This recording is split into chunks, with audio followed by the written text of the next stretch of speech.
Гамельский крысолов. Многие читали сказки братьев Гримм и знают, что братья Гримм, они не только сами писали сказки, но и собирали немецкий фольклор. Ходили по городам, по деревням, собирали разные истории. Вот на основе этих историй писали свои сказки. И на самом деле Гамельский крысолов — это реальная история, которая была в городе Гамель в 12 веке, а точнее 1280 год. Тогда был неурожайный год, и крестьяне, которые жили рядом с городом, пришли к мэру города просить зерна. И мэр города не пустил крестьян, сказал, что как бы зерно есть, но его мало.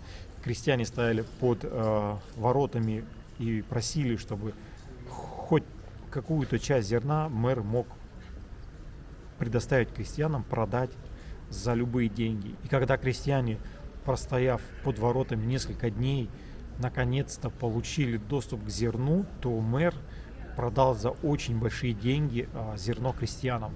И вместе с крестьянами в город попали крысы. И буквально за пару дней крысы опустошили все амбары зерном. И вот мэр города написал объявление: кто избавит город от крыс, получит вознаграждение. И вот через какое-то время появился крысолов. Это такой человек с такой непростой внешностью, как его братья Гримм описывали: тонкие черты лица, черный камзол покрывал его спину, и была при нем дудочка. И он согласился спасти город от крыс. Буквально за считанные часы он, сыграв мелодию на своей дудочке непростой, вывел крыс к реке и утопил их там. Это все есть в сказке братьев Гримм. Когда он пришел за своим вознаграждением, мэр ему отказал. Но прошло какое-то время, и крысолов появился снова в городе, заиграл на своей дудочке, и буквально 130 детей вместе с ним ушли из города и больше не вернулись. Это реальная история была в городе Гамель, 1280 год.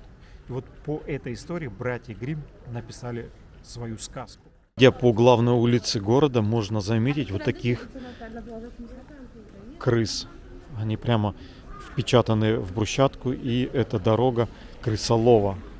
Якобы здесь он шел и уводил за собой крыс. И вот такие красивые есть люки с печатью города.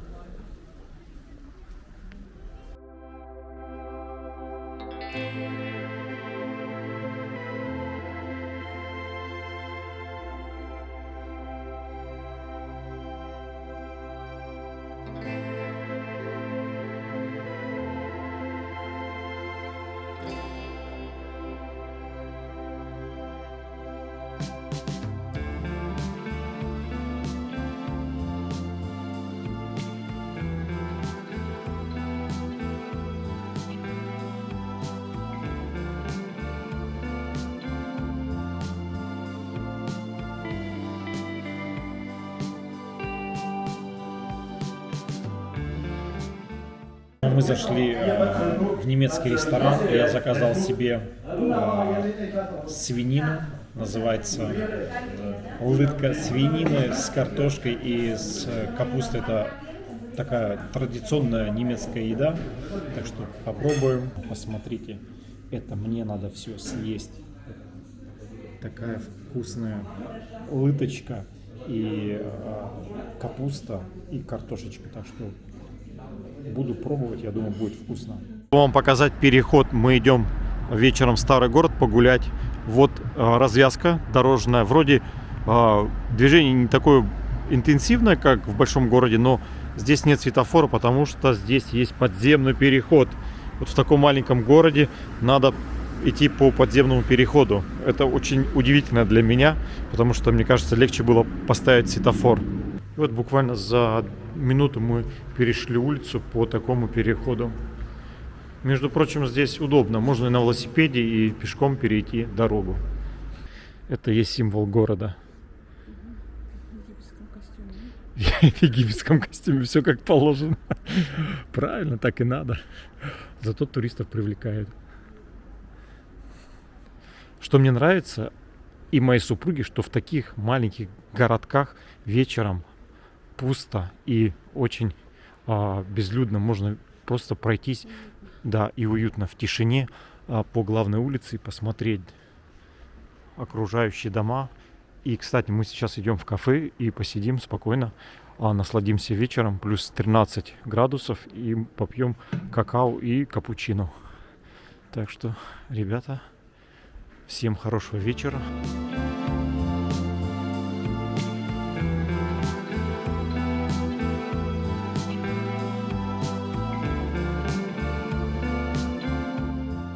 Как вы видите, я уже затарился, взял халаты, тапочки, полотенце есть наверху.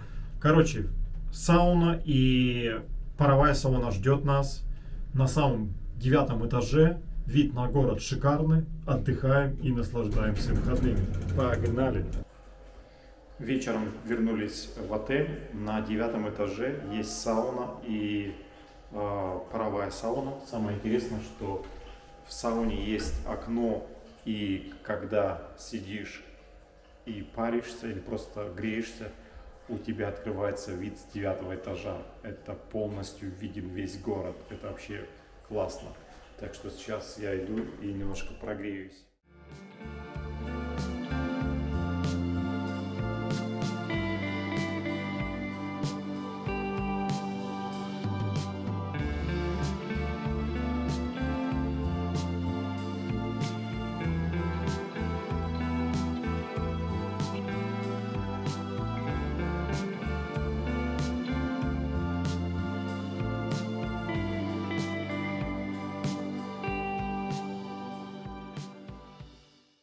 Доброе утро, мы уже пришли на завтрак.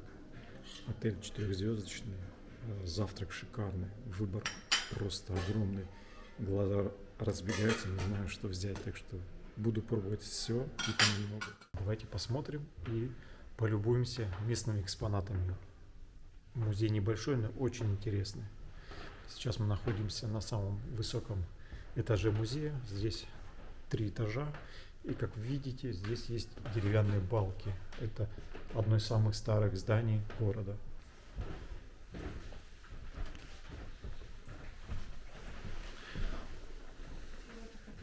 Я его хотел посмотреть, да. Это целое произведение искусства.